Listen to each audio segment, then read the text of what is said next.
Hey everyone, it's October. So as I did last month, and I think I'm going to keep doing each month, I'm just going to kind of talk through what's on deck during the Expand Your World community practice throughout the month. And of course, hope you'll consider joining me, but in either case, I hope to give you a sense of how we can use our movement practice not simply as a way of improving something just in the body, right? But how movement practice can be part of, John Vervaeke might call an ecology of practices, but it can be a component that we use along with other things that we are doing uh, to make our lives better, more generally speaking. And the Expand Your World class in particular, we're looking at the question of relationship. And the way the class works is that in each time we get together, we practice awareness through movement from the Feldenkrais method, a somatic exploration, which awakens our bodies, which helps to reconfigure our nervous system so that we physically, but also mentally and emotionally can feel quite different. We can find a new kind of clarity of action. But in the class, we do this paired with a discussion that we have a theme each month. And in October, the theme is sensitivity is a superpower. So I'll be saying more about that in a moment. But we take the theme of the class and we talk about it. We have an experience of being in dialogue. But like we're doing in movement practice, we are also in the course of the dialogue growing our awareness of that experience. So we're not just talking and relating, but we're really bringing our attention to how are we talking and how are we relating, which is not disconnected from movement, because just like right now, you can see me moving my hands, you can see me moving my lips and speaking to you. This is, when we relate, we of course are in our bodies, but there's a way that we could think of discourse as being something separate from movement. So in this class, we're bridging the two. So every class, I bring in some selected quotations to sort of initiate the discussion. And what I'm going to do now is share my screen and show you some of those quotations that we're going to use in the October classes and give you a little more window into what this class would be like. So let's take a look. All right, our first class is on the theme of the difference that makes a difference. And I'll just read the two quotations that we're going to use before I say more about what I mean by the difference that makes a difference. So the first quotation comes from Charlotte Selver, and she says, "There's a certain relationship which we have with our inner functioning, that of respect and that of wonder. When we are quiet enough and positive enough that we can follow these fine indications inside, which lead us to more functioning, we will find out what precious abilities we have, which we usually don't use." Okay, and there's a second quotation that is paired with it. This comes from Gregory Bateson. "Perception operates only upon difference. All receipt of information is necessarily the receipt of news of difference, and all perception of difference is limited by threshold. Differences that are too slight or too slowly presented are not perceivable. They are not food for perception." So if we put these two quotations together, we might say Bateson is talking a little more technically.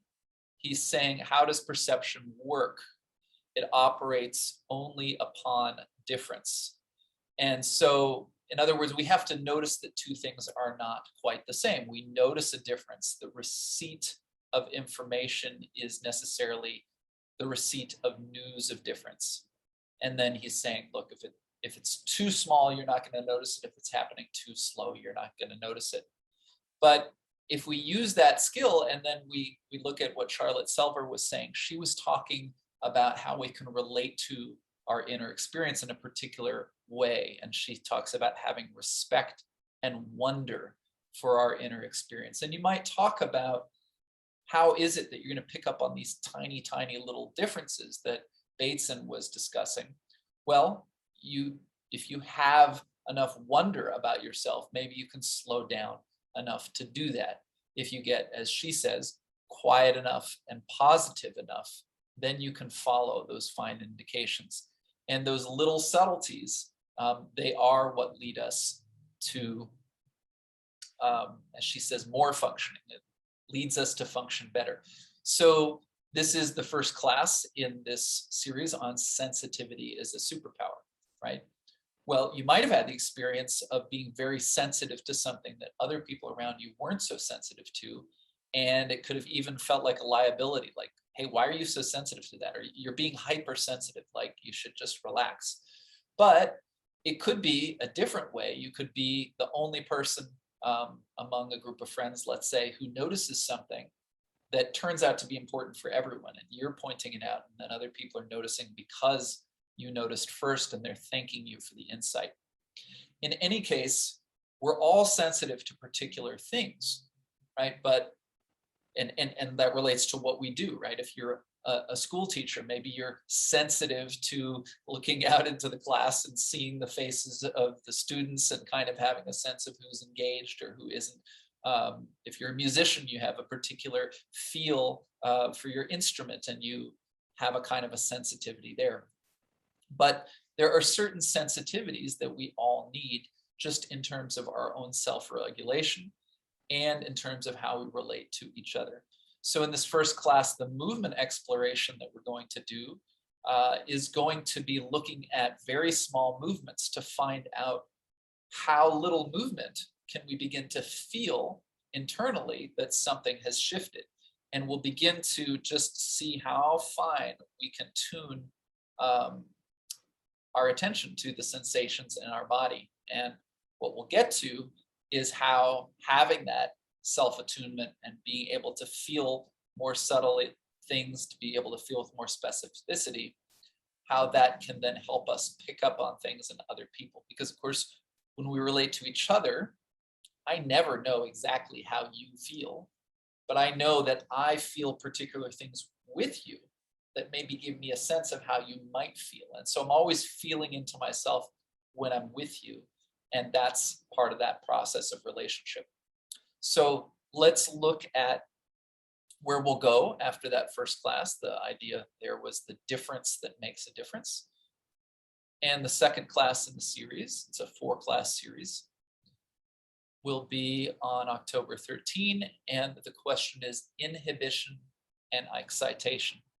The first quote comes from David Cates. When you start to listen somatically, you may indeed hear more of yourself than you are used to. As it becomes clearer that it is you are hearing, you can go in and out of this mystery by shifting your attention. And the second quotation is from Mabel Todd. For every thought supported by feeling, there is a muscle change. Primary muscle patterns being the biological heritage of man, man's whole body records his emotional thinking. Okay, so again, the title here is inhibition and excitation. So if you are very excited, right, you're like poised and ready to do something, and then there's those moments, maybe let's say we're in a conversation and you say something really interesting, makes me think of something, but you're not done speaking. And I need to actually inhibit myself. And even though I'm excited and maybe enthusiastic and I don't mean to interrupt you, I really do have to check myself. And so even though I'm like poised to do something, I have to actually inhibit. I have to come back to turn that off. Now, Cates was talking about when you're listening into yourself, like you're listening somatically, you're listening with the whole body, not just with the ears. You're tuning into yourself, right? And you're tuning in to maybe feelings of muscle patterns and whatnot. But what Mabel Todd is saying is she's connecting those muscular sensations to emotion. She's saying, and Moshe Feldenkrais said a similar thing about how every emotion expresses itself in the musculature. So let's say you're really happy, and something happens and suddenly you're really sad, well, your muscles are actually going to, some of them change length. The feeling, the physical feeling in your body is going to shift with the emotions. And so inhibition and excitation, this sense of going with the feeling or actually deciding not to go with the feeling, that has a lot to do with this question of emotional regulation.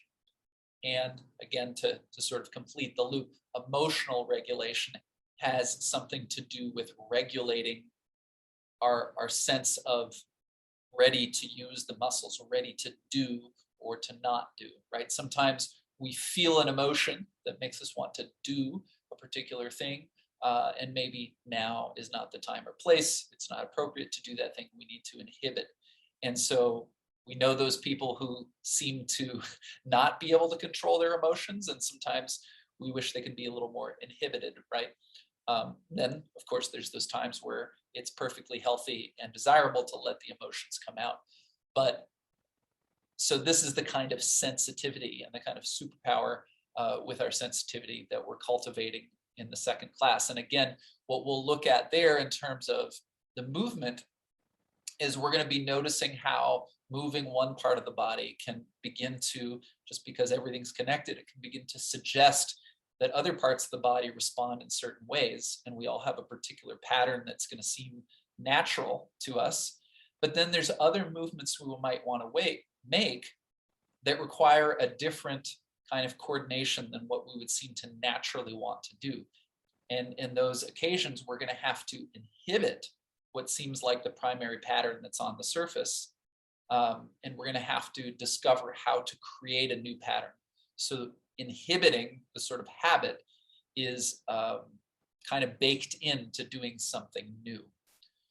All right, so going further with this larger theme of the sensitivity as a superpower, we have the third class this month, October 20, a fascination with boredom. And the two quotations, I put them right next to each other because you'll see they're almost the exact same thing, but from two different thinkers.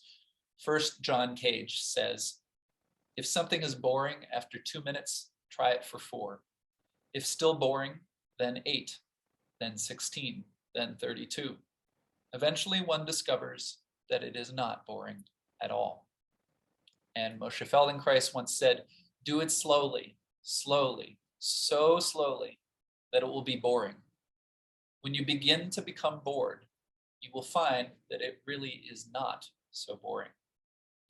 So a fascination with boredom, a little tongue-in-cheek here, but what we're going to find out in this class, and we're going to be using some repetitive movements,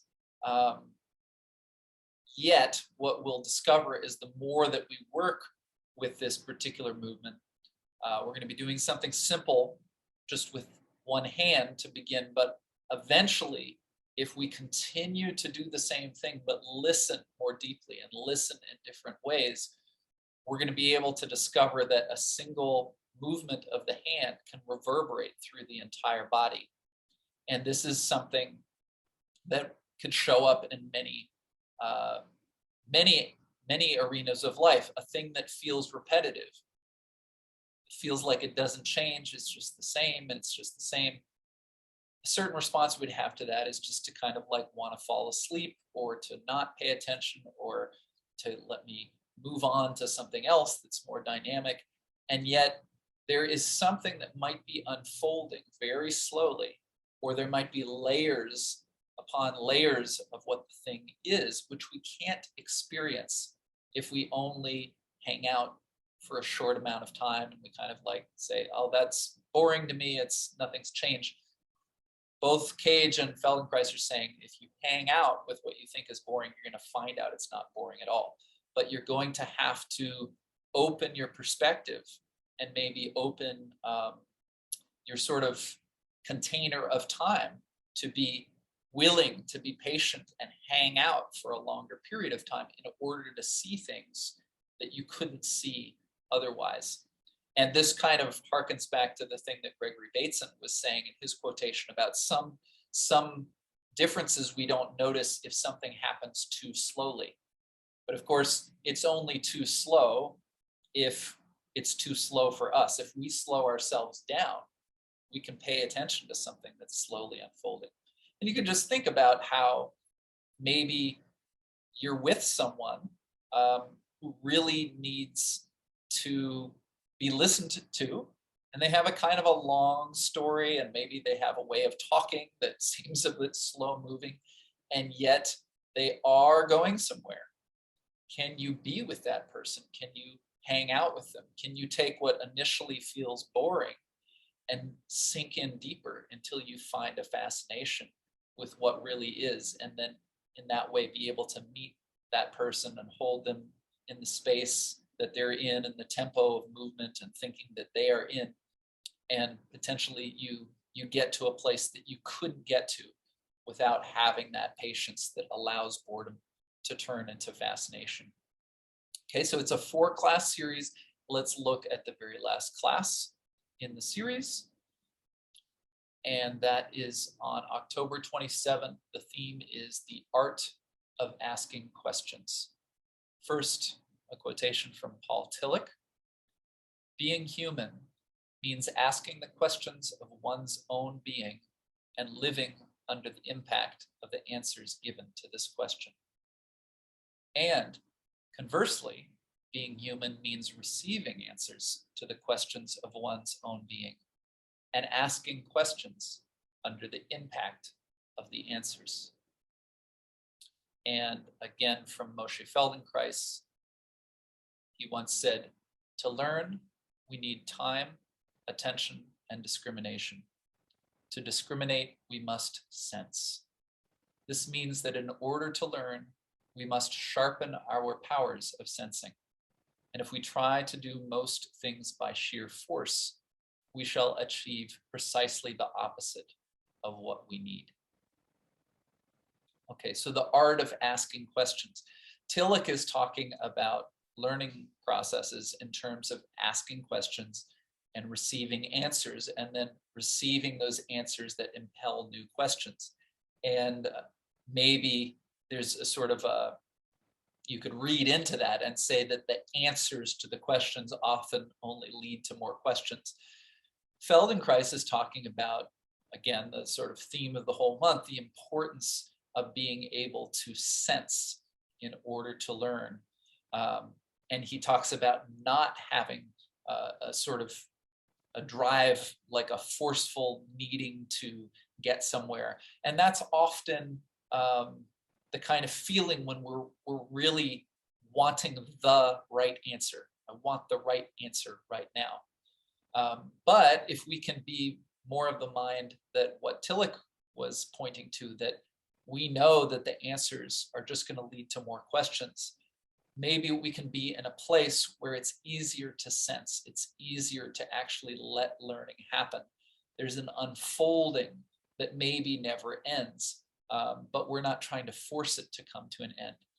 And this sense of inquiry, this sense of kind of, it also makes me think again of the quotation in the very first class from Charlotte Selver, the idea that we can have a real experience of wonder about ourselves and about our lives.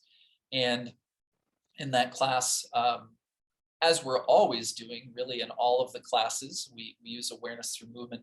We will be using the movement process, but really looking at it as a series of questions that we're asking, and then we're moving our bodies, but the movements are questions, and then we'll be looking for certain sensations that might provide us with answers to those questions.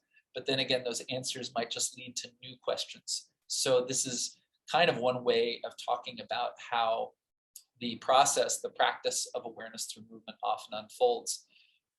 Again, in every class, those quotations provide the kind of starter for a conversation that unfolds between us. We read the words together. We really try to enjoy also the musicality and the poetry of the language, as well as trying to maybe parse the meaning and discuss the meaning and how it relates to our lives.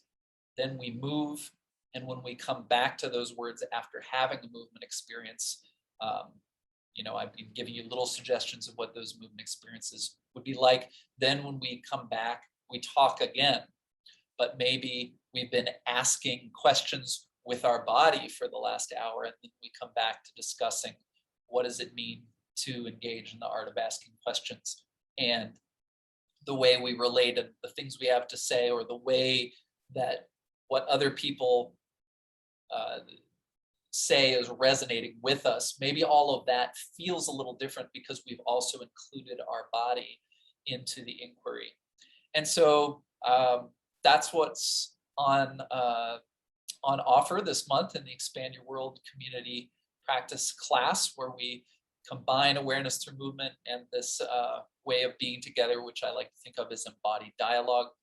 The class happens every Wednesday at 8 p.m. In the East Coast US time zone.